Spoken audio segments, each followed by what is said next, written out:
Some moments in cricket aren't just defeats, they are wounds. Deep, unforgettable scars. This is one of Indian cricket's darkest hours. The 1997 Barbados Test.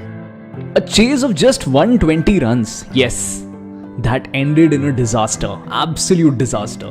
March 1997, a Sachin Tendulkar-led Indian Test side toured the West Indies and was facing them at Barbados. The series this far was tied, so naturally both the captains wanted a result, right?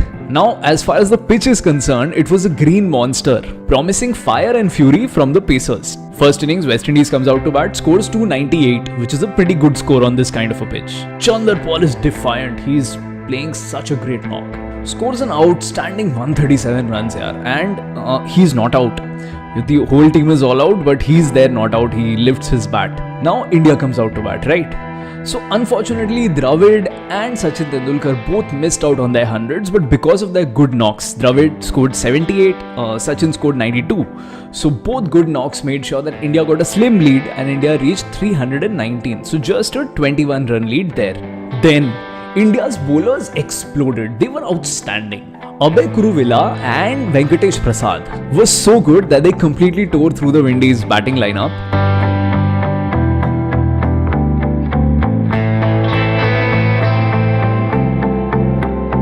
Getting them all out for just 140 runs, yes. Now what else? India just needs 120 to win. This is a one test match from there, right? Just a walk in the park for a side that has batters like Dravid, Lakshman, Sachin, Sourav Ganguly, right? But what happens? This certainly wasn't a walk. It was a nightmare, yes. On the final day, just needing 118 runs to win, India began their chase. And all Indians, everybody was sure that this is going to be a cakewalk for India. What unfolded next shocked the entire cricketing world. The West Indies Pacers, the very popular lineup that consisted of Curtly Ambrose, Ian Bishop and Franklin Rose, unleashed an unplayable, relentless assault on the Indian batters. Oh, how do you play that? How do you play that? That's out. You have no chance of playing that. Navjot Sidhu gone, Rahul Dravid gone, VVS Lakshman gone. He's bowled in! And the Indian batting lineup looks to be in tatters. And then Sachin Tendulkar, the Indian captain, out for 4 runs. Caught at slip. Bishop screams. Barbados erupts. The very heart of Indian batting ripped out. The rest just folded like paper. Ganguly, Azharuddin, Mongia, they offered no resistance whatsoever. Wicket after wicket fell with sickening regularity. A target of just 120 runs. Now an insurmountable Everest. India crushed. Lost by 38 runs. 81 all out, can you imagine? The reaction in India was one of disbelief and anger.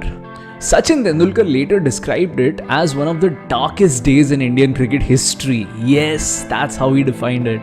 Even admitting that he contemplated quitting the sport altogether after that game. It was a scar, a painful reminder of a day when the team collectively failed to cross the finish line.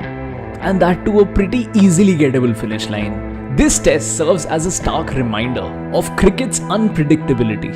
How a seemingly easy target can become an insurmountable mountain when the conditions are challenging and the opposition bowlers start breathing fire. Literally. It's a testament to the mental fortitude required at the highest level of the game, right? The 1997 Barbados Test remains as a dark chapter, but also a crucial learning experience for Indian cricket.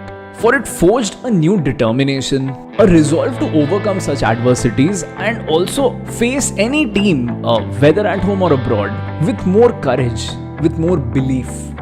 And while it was a nightmare then, it is a story that continues to resonate, right? Reminding us that even the greatest of all can stumble at times, but the spirit of the game simply endures. What are your memories of this game? Did you watch it? Were you even born at that time? Because I know my target audience, especially most of it, weren't born by then, and which is why I'm bringing you the story, right? So that you can hear about this, you can get to know how cricket was before you were born. I myself was born in that very year, in June. Anyway, that's enough for today. Thank you so much for watching. Bye-bye.